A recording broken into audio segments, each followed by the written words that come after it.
Arrivare nel comune di Verres significa fare un salto nella storia che ci riporta indietro fino al tardo Medioevo, ed il percorso non può che iniziare dalla prevostura di Saint-Gilles, dove trova sepoltura Ibleto di Challanne.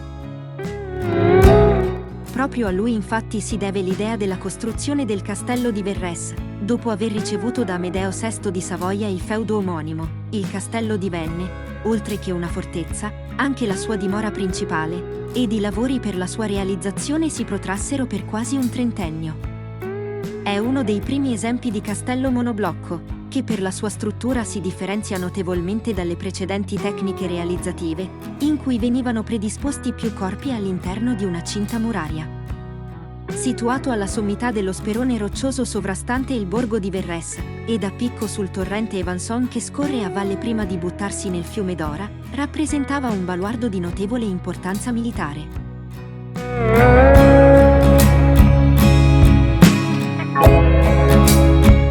Con l'opera dell'architetto spagnolo Pietro de Valle, intorno agli anni 30 del 1500, il castello fu dotato di una cinta muraria costituita da contrafforti e torrette poligonali per resistere alla potenza delle armi da fuoco di quell'epoca. Le strutture atte ad utilizzare i cannoni sono ancora ben visibili lungo tutto il perimetro dell'edificio, e sempre nel 1500 fu costruito anche il ponte levatoio che collegava la parte esterna delle mura al complesso centrale.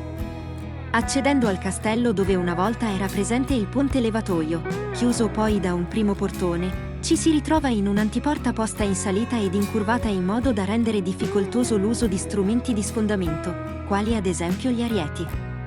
Il portone di accesso principale porta alla zona interna del castello in cui è anche presente l'area dedicata alle scuderie. Ed ancora un altro portone sormontato da un arco a sesto acuto, permette infine di accedere al piano terra dell'edificio.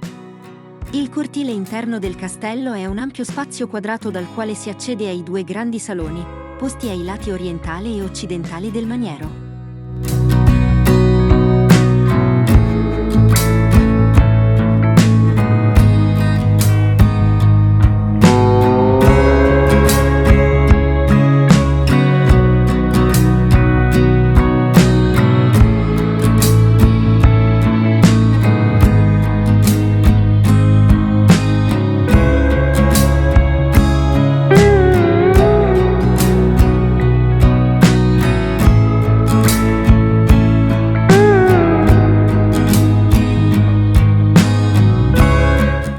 L'apertura del tetto in corrispondenza del cortile, oltre ad una migliore illuminazione dei locali, permetteva la raccolta delle acque piovane in una cisterna sormontata da un pozzo che tuttora fa bella mostra di sé.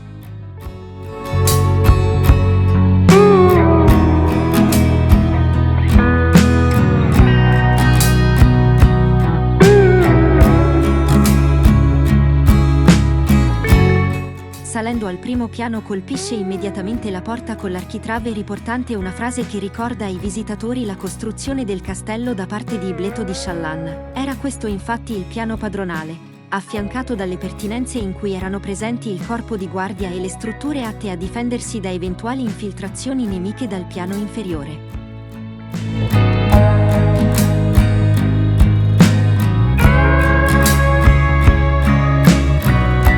Sempre in questa parte del maniero si trovano sia le cucine che le stanze dei signori, oltre gli ampi saloni con le finestre dalle quali era possibile osservare l'intera vallata, e sempre destinati alla signoria, trovano posto negli ampi saloni dei pregevoli camini in pietra.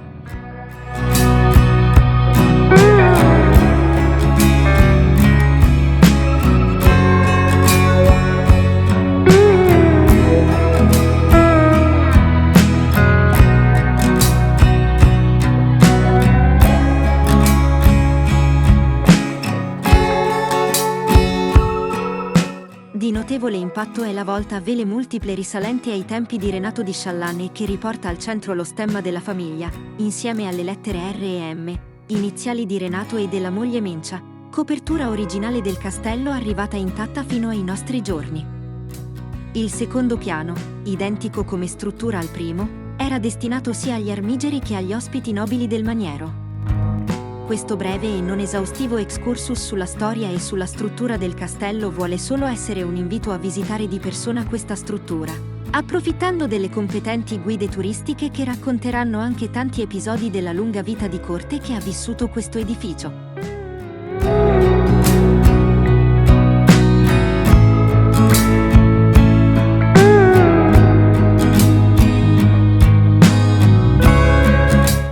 Con il ricordo di Ibleto di Challan e della prevostura di Saint-Gilles che ne accoglie le sue spoglie, si conclude anche la nostra visita a Verrès. Sperando che il video vi sia piaciuto, vi invitiamo a visitare il castello di Verrès e ad iscrivervi al canale Andalas. Anche un commento ed un mi piace sarebbero graditi. Grazie ed arrivederci al prossimo video.